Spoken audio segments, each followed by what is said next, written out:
नमस्कार साथियों, स्वागत है आप सभी का मेरे YouTube चैनल पर। मैं हूं आपका साथी सहयोगी और सहपाठी। उम्मीद करता हूं सभी सकुशल मंगलमय होंगे। आज हम 10वीं कक्षा के प्रथम अध्याय यूरोप में राष्ट्रवाद को पढ़ेंगे, जिसकी तैयारी हम पिछले 2 दिनों से कर रहे थे। तो कक्षा स्टार्ट करने से पहले एक बार फिर वही बात, अगर आप इस कक्षा से रिलेट नहीं करते हैं तो आप इस वीडियो को पॉज कर दें, क्योंकि हो सकता है आप यहाँ से बहुत कुछ सीखें लेकिन वो आपके काम का ना हो। तो यूरोप में राष्ट्रवाद,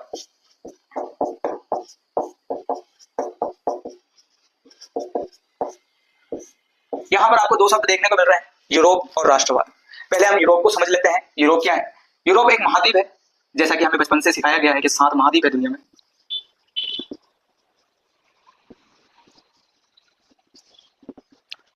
मुझे नहीं मालूम कि आपको कभी मन में ये सवाल आया नहीं आया, लेकिन मेरे मन में हमेशा से सवाल आया कि भाई उत्तरी अमेरिका अलग से दिखता है तो उत्तरी अमेरिका एक महाद्वीप है, दक्षिणी अमेरिका एक महाद्वीप है, अफ्रीका भी एक महाद्वीप है क्योंकि अलग से नजर आता है, अंटार्कटिका भी एक महाद्वीप है क्योंकि वो नीचे अलग से नजर आता है, ऑस्ट्रेलिया भी चलो एक साइड में है तो वो भी अलग से नजर आता है। लेकिन ये तो एक जैसा है, ये तो एक ही है, तो फिर इसे अलग अलग क्यों पढ़ा जाता है? फिर हम थोड़ा और पढ़े तब हमें यूरेशिया नाम देखने को मिलता है। लेकिन फिर भी 7 महाद्वीप थे, यूरोप महाद्वीप और एशिया महाद्वीप। क्या आपके मन में भी ये सवाल आया था? आप कमेंट सेक्शन में आप थम्स अप करें या फिर यस लिखें, मैं बताता हूं। और अगर आपको नहीं पता है तो आज जान लीजिए। यहाँ पर है यूराल पर्वत, यूराल पर्वत, और है कैस्पियन सागर। तो यूराल पर्वत और कैस्पियन सागर के इस तरफ तो है यूरोप और इस तरफ है एशिया। उम्मीद है क्लियर हो गया होगा कि ये यूरोप महाद्वीप है और ये एशिया महाद्वीप है। इस प्रकार से 7 महाद्वीप है। अब हम आज जो चैप्टर पढ़ने वाले हैं यूरोप में राष्ट्रवाद, हम कुछ खास देशों को इसके अंतर्गत पढ़ेंगे, जिसमें हम देख लेते हैं Portugal, Spain, France, Germany, Poland, Austria, Italy और यूके।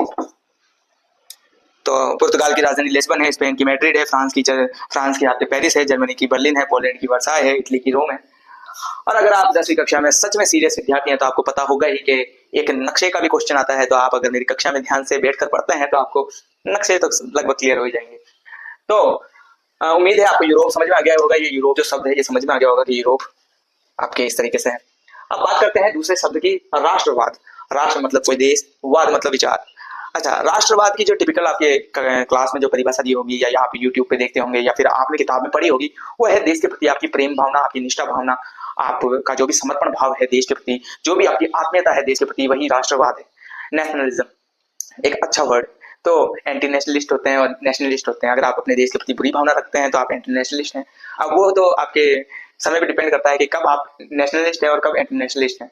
जैसे कि अंग्रेजों के लिए जो है अपने भगत सिंह वो नेशनलिस्ट नहीं थे, तो इस वजह से समय समय के अंतराल पर ये बदलती रहती है परिभाषाएं। लेकिन हमें आज राष्ट्रवाद को समझना है। तो राष्ट्रवाद एक ऐसी विचारधारा है जो किसी भी राष्ट्र के प्रति प्रेम, निष्ठा और गर्व की भावना को बढ़ावा देती है।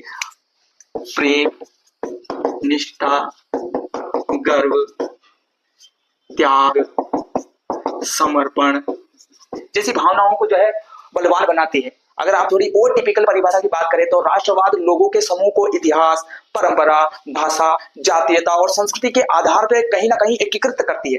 जैसे कि हमारा भारत देश, हमारे भारत देश में विभिन्न प्रकार के संप्रदाय, संस्कृति, बोलियां, रीति रिवाज, तरह तरह के लोग रहते हैं, फिर भी हमारे में एकता की भावना है क्योंकि हमारा इतिहास एक जैसा है। हमारी परंपराएं कहीं ना कहीं एक दूसरे से मिलती जुलती है, कहीं ना कहीं हम धर्म संस्कृति से कहीं ना कहीं एक दूसरे से जुड़े हुए हैं, कहीं ना कहीं हम एक भौगोलिक स्तर पर भी एक दूसरे से जुड़े हुए हैं। भले कई विविधताएं हो, फिर भी हम अपने देश के प्रति प्रेम, निष्ठा, गर्व, त्याग, समर्पण जैसी भावनाओं को बहुत अच्छे से जो है कहीं ना कहीं हमारे दिल में है, तो हम राष्ट्रवादी है। इसका मतलब हम कह सकते हैं राष्ट्रवाद अपने देश के प्रति जो प्रेम की भावना है वही राष्ट्रवाद कहलाती है। तो उम्मीद है आपको ये भी समझ में आ गई होगी। अब राष्ट्रवाद के प्रतिपादक की अगर मैं बात करूं तो जॉन गॉटफ्रेड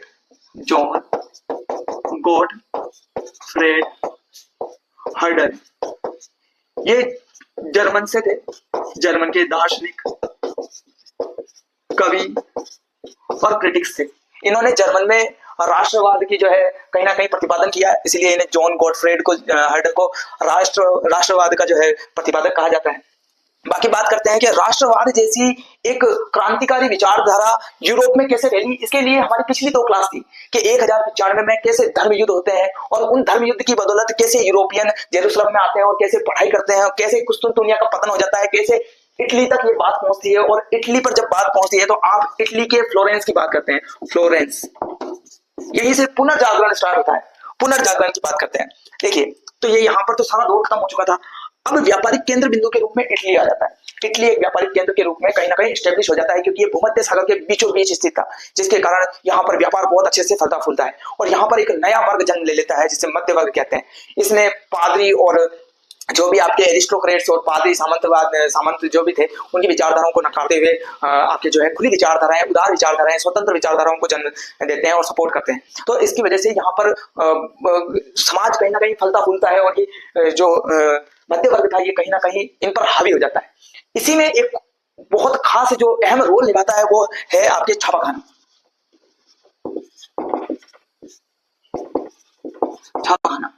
छापाखाना जो कि आपके 1465 ईस्वी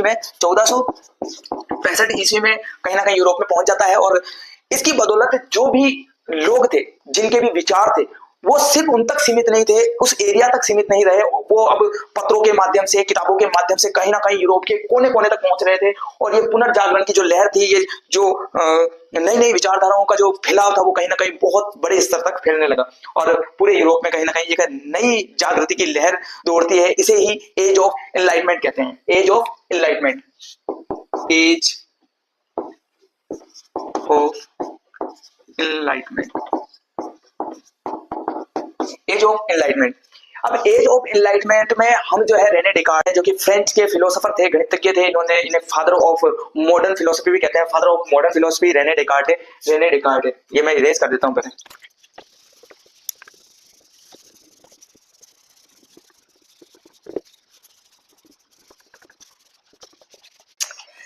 तो father of modern philosophy Rene Descartes, जैसे रेने डेकार्टे जो कि फ्रांस से थे, फ्रेंच फिलोसोफर थे,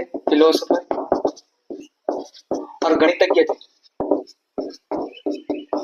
इसी प्रकार से आपके कई और विद्वान आते हैं, जैसे कि गैलीलियो गैलीली, जिन्होंने अपने टेलीस्कोप से जुपिटर को घूमते हुए, जुपिटर को ठीक से स्टडी करने के बाद में उन्होंने बाइबल की उस बात को नकार दिया कि भाई सूर्य पृथ्वी के चक्कर लगाता है। उन्होंने कहा नहीं, पृथ्वी सूर्य के चक्कर लगाती है। तो इस तरीके से कई विद्वानों का जन्म होता है, जैसे कि जॉन लॉक, उन्होंने एक नई विचारधारा दी कि भाई ईश्वर ने सभी को समान जन्म दिया है, तो सभी समान है, तो उन्होंने कहीं ना कहीं डेमोक्रेसी की नींव डाली। अब धर्म के जो ठेकेदार थे, उन्हें ये बातें कहीं पच नहीं रही थी, लेकिन फिर भी विद्वान तो अब क्योंकि छापे खाने खुल चुके हैं, तो कहीं ना कहीं एज ऑफ एनलाइटमेंट की वजह से विचारों का जो है प्रस्फुटन हो गया है, बाढ़ आ गई है। रूसो कहते हैं man is born free and everywhere he is in chain, man is born free and everywhere he is in chain, कि भाई आदमी तो आजाद पैदा होता है, लेकिन वो हर जगह भेड़ियों में जकड़ा हुआ है, तो ये रूसो कहते हैं। तो इस तरीके से ढेर सारे विचारक आए और ढेर सारे विचार दिए। अब सबके सब कहीं ना कहीं आम जन भी जो है अपने आप को जो है कहीं ना कहीं आजाद महसूस करने लगा था विचारों के रूप में। कई लोगों की खुली विचारधाराएं पढ़ने लगा था, तो इस वजह से उनका भी कहीं ना कहीं दिमाग खुलने लगा था। वो दकियानुसी सोच जो थी, जो भी पुरानी परंपरागत जो भी विचारधाराएं थी, उनकी बेड़ियों को तोड़ने को आतुर हो रहे थे। तो इस तरीके से जो है कहीं ना कहीं यूरोप में एक नया जनजागरण होता है। अब हम बात करते हैं अपने चैप्टर पर, अपने खास चैप्टर पर, कि भाई फ्रांस में राष्ट्रवाद का उदय कैसे हुआ। बात करते हैं अपने खास चैप्टर की, फ्रांस में क्रांति। तो फ्रांस में क्रांति के समय में बुर्बो राजवंश के लुई 16वें राज कर रहे थे। इनका जन्म 1754 में होता है, और ये 10 मई 1774 को राजगद्दी पर आसीन होते हैं, लगभग 20 वर्ष की आयु में। इस समय देश में 3 प्रकार के लोग रह रहे थे। 3 प्रकार के लोग, एरिस्टोक्रेट्स,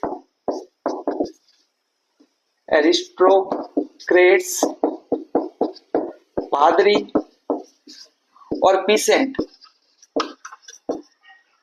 तो एरिस्टोक्रेट्स और पादरी ये तो मजे में थे, इनके तो आराम था, लेकिन जो पीसेंट्स थे, इनकी बड़ी बुरी हालत थी। तो अब ये जो बुर्बो राजवंश के लुई 16वें जब राजगद्दी पर आसीन हुए तो ऑब्वियस सी बात है सभी बड़े व्यक्ति अपने राजकाज में कहीं ना कहीं बेहतर काम करने की कोशिश करते हैं।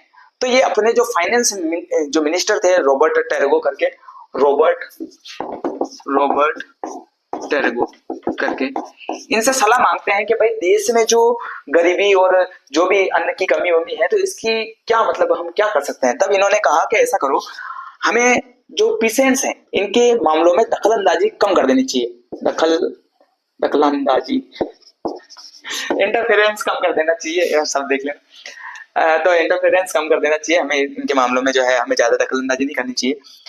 राजा साहब ने इनकी बात मान ली। अब राजा साहब ने इनकी बात मान ली तो हुआ ये कि जो अन्न का जो भंडारण करते थे उन्होंने इलीगली अपना भंडारण कर लिया। पहले तो क्या होता था कि कोई अगर इलीगली भंडारण करता था तो उन्हें जो है दंडित किया जाता, लेकिन अब कोई है ही नहीं। तो इस वजह से क्या हो गया कि अन्न की कमी हो गई और फिर एक वॉर होती है, द फ्लोर वॉर, आटे की लड़ाई होती है। अब आटे की लड़ाई हो गई तो भाई साहब ने ये बुर्बो राजवंश के लुई 16वें ने फिर टर्गो से सलाह मांगी। तो टर्गो साहब ने कहा कि भाई साहब इन दोनों पर भी क्या कर दो, आप टैक्स लगा दो, थोड़ा टैक्स कर दो ताकि क्या है कि बैलेंस हो जाए। लेकिन भाई साहब इन दोनों को क्या ये बात पसंद थोड़ी आएगी, तो इन्होंने टर्गो साहब को 1776 में हटवा देते हैं, टर्गो साहब को जो है हटा देते हैं। अब ये जो टेरगो था ये फाइनेंस मिनिस्टर, इसे हटाने के टाइम में एक और महत्वपूर्ण घटना हो जाती है। अमेरिका जो था, अमेरिका ब्रिटिश की कॉलोनी था तो वो आजाद होने की लड़ाई लड़ रहा था और फ्रांस इसमें कूद पड़ा और इसने जो है अमेरिका को खूब सारी मदद कर दी और इसकी वजह से इन्हें बहुत सारा घाटा, बहुत सारा कर्जा मिला। अब दुश्मनी के चक्कर में इन्होंने अपने पांव पर ही कुल्हाड़ी मार ली, लेकिन फिर भी चलो कोई बात नहीं, फिर आगे बढ़ते हैं। ये फिर बात आती है, इन्होंने और अच्छा काम एक और कर दिया। 1778 से लेकर 1783 के बीच में एंग्लो फ्रेंच वॉर कर देते हैं। इसमें भी इनका ढेर सारा नुकसान हो जाता है। इतना नुकसान होने की वजह से देश में बहुत भूखमरी जैसी हालत हो जाती है, लेकिन फिर भी राजा और रानी नहीं मतलब थकते और वो क्या करते हैं कि भाई जैसे राजा ने अपने जो है राजमहल, जो उनका राजमहल था वर्साई में, उसको सौंदर्यकरण, उसके रेनोवेशन में काम में ढेर सारा पैसा खर्च कर देते हैं। रानी साहिबा अपने मेकअप मटेरियल या फिर अपने पहनावे पर और अपने खुद के साज सज्जा में ढेर सारा पैसा खर्च करती है। और भी कई अफवाहें फूटती है, जैसे कि भाई रानी के कई अफेयर सामने आते हैं। तो अब यहाँ पर आप कहेंगे अफेयर का क्या सीन है, तो आपने क्लास के स्टार्टिंग में सुना होगा कि पादरी कहा करते थे कि राजा और रानी ईश्वर के दूत हैं, ईश्वर का प्रतिरूप है और हमें इनका कहना और इनके नियमों को मानना चाहिए। अब क्योंकि एज ऑफ एनलाइटमेंट का दौर चल रहा था और सभी लोग अपने मस्तिष्क से अपने विचार सोच रहे थे, कईयों के विचार पढ़ रहे थे और कईयों के विचार इन्हें मिल रहे थे, तो इन्होंने राजा रानी को भी एक आम नागरिक के तौर पर लेना स्टार्ट कर दिया और जिसकी वजह से इन्होंने और तेज तरीके से जो है विरोध प्रदर्शन करना स्टार्ट कर दिया, क्योंकि ये तो भुखमरी में जी रहे हैं और राजा रानी बड़ी रईसी के साथ में जो है मजे कर रहे हैं। तब इन्होंने क्या किया, इन्होंने बगावत करते हुए स्वतंत्रता, समानता, बंधुत्व का नारा प्रबल करते हुए जो है बगावतें करने लगे। अब बगावतें करने लगे तो अब क्या होता है,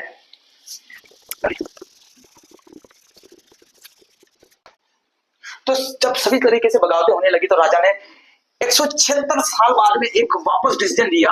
उसने अपनी एडवाइजरी कमेटी, जिसे स्टेट जनरल नाम से जाना जाता है, स्टेट जनरल, उसका आह्वान किया। ऐसे स्टेट जनरल में क्या होता था कि सभी तीनों प्रकार के जो लोग थे, एरिस्टोक्रेट्स, ग्रेट्स, पीसेंट्स और आपके पादरी, तीनों वर्ग जो है इसमें शामिल होते और तीनों के एक एक वोट होते। अब राजा का ये प्लान था कि भाई हम दोनों मिलकर एक वोट करके फिर से अपने ही नियम लागू कर देंगे, लेकिन अब एनलाइटमेंट का दौर चल रहा है, पुनर्जागरण का दौर चल रहा है, तो पीसेंट्स भी अपने विचार रखते हुए बोले कि नहीं, हमारा सिर्फ एक वोट नहीं होगा, हम जितने लोग आए हैं सभी का एक एक करके वोट होगा।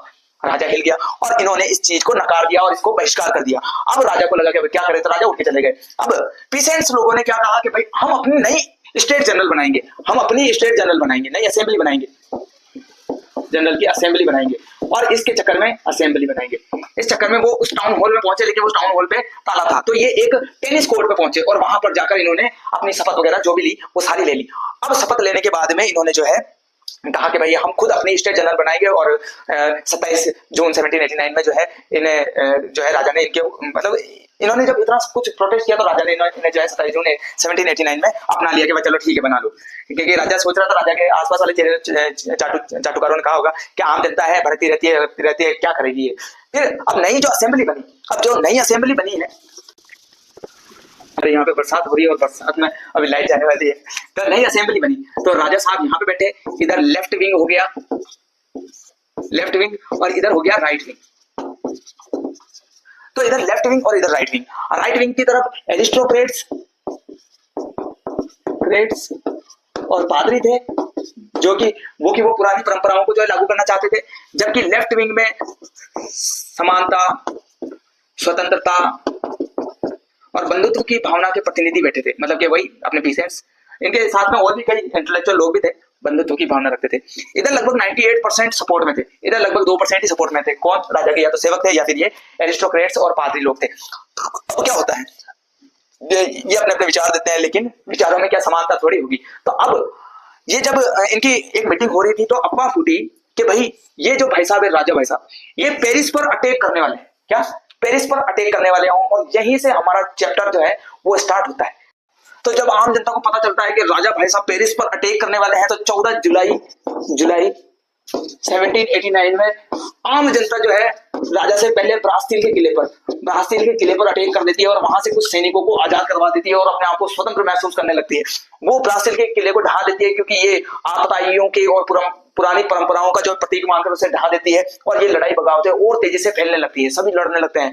9 जुलाई के टाइम में, इसी साल 9 जुलाई 1789 में इन्होंने डिसाइड किया कि भाई हम अपना नया संविधान बनाएंगे, और इन्होंने 17 नियमों का एक छोटा संविधान तैयार किया 26 अगस्त के दिन, और राजा के सामने पेश किया कि भाई साहब ये नियम है और ये हमारी डिमांड है और आप इस पर सिग्नेचर करो। लेकिन राजा भाई साहब अपनी अकड़ में, राजा बोले नहीं, साइन नहीं करूंगा मैं। तब इन्होंने क्या किया कि ये बोले कि कोई बात नहीं, हम अपने तरीके से देश को चलाएंगे। फिर आगे चलकर क्या होता है कि भाई देश की कुछ महिलाएं, लगभग 1000-2000 महिलाएं जो है रोड पर उतर पड़ती हैं, क्योंकि ब्रेड की जो कीमतें थी वो अभी भी जो है उनके आसमान के स्तर को छू रही थी। देखो हमारे देश में जो आजादी के कुछ खास कारण थे, देखो उसी प्रकार से यूरोप में जो ये फ्रांस में जो क्रांति हो रही थी, इसका मुख्य कारण अगर मैं जितना पढ़ता हूँ और मैं जितना समझता हूँ, वो थी भुखमरी। भले मशीनें खूब बन रही इनके देश में, मशीनें खूब काम कर रही थी, लेकिन अनाज उगाना और अनाज, मतलब भूखे मर रहे हैं लोग। अब लोग पहनने के बगैर रह सकते हैं, कहीं कुछ कर रहे हैं, लेकिन खाने के बगैर कैसे रहे। तो जो महिलाएं, क्योंकि महिलाएं जो है वो अपने बच्चों को भूख से बिलखते हुए थोड़ी देख सकती है, तो इन्होंने जो है जो वर्साई करके जो इनका राजमहल था वर्सेल, वहां पर जो है मार्च करती है। द वर्सेल मार्च भी कहलाता है ये, द वर्सेल मार्च। तो ये जाती है और इस दिन जो है ये राजा भाई साहब जो है इनके जो वो नियम थे उस पर फाइनली साइन कर देता है।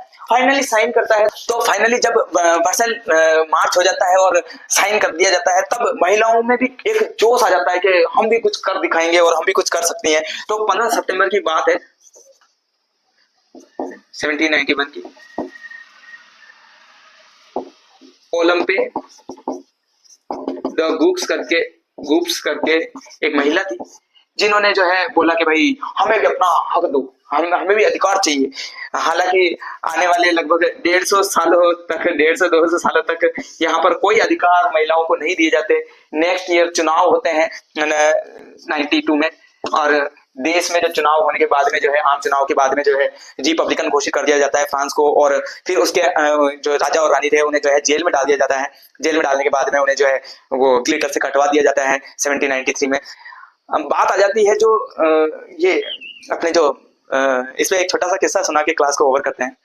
कहते हैं कि मेरी एंटोनियट, जो कि लुई 16वें की महारानी थी, वो इतनी मतलब खर्चीली थी, वो इतना मतलब लग्जूरियस लाइफ जीती थी कि जब इन्हें भागने का मौका था तो इन्होंने बग्गी चेंज करवाई, क्योंकि उन्हें वो बग्गी पसंद नहीं थी। उन्होंने तैयार होने में लगभग 1 घंटे से ज्यादा वक्त लगा दिया, जिसकी वजह से वो पकड़े गए। क्लास खत्म होती है, कल हम इसके आगे पढ़ेंगे। तो आप जहां तक ये हमने शुरुआत की है, अब हम प्रॉपर किताब के साथ में इसे पढ़ेंगे। तो उम्मीद करते हैं आपको ये कक्षा पसंद आई होगी। बाकी आप चैनल को लाइक कीजिए, सब्सक्राइब कीजिए, और अगर आपको कहीं कुछ समझ में नहीं आया हो तो आप कमेंट सेक्शन में लिखें। बाकी हंसते रहिए, मुस्कुराते रहिए और मजे से पढ़ाई कीजिए। धन्यवाद।